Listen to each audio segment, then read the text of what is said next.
everyone! Today I will be showing you how you can make the Slingstone Hitch knot.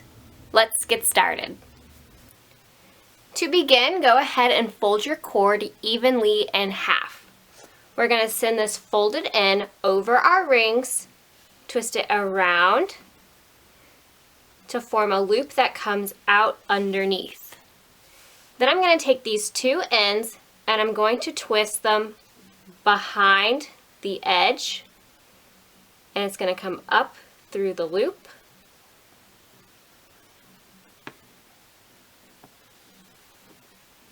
I do the same on the left side, send it behind, then around so it comes up and over that loop.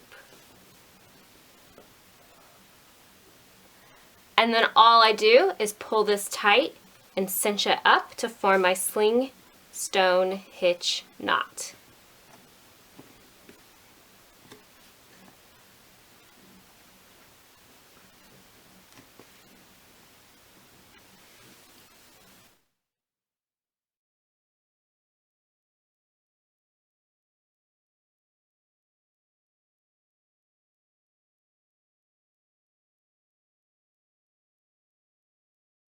This knot is a great alternative to the Lark's head knot, which is something I'm sure you're very familiar with.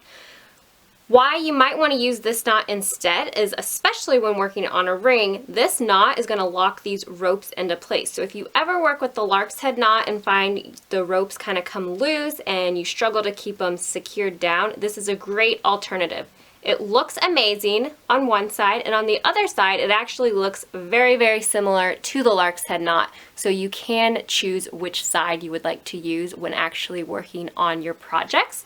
This just gives it a little more structure and secures it so this rope is not going to go anywhere or move around when tying this knot. I hope you guys found this video helpful and inspiring, and thank you so much for watching.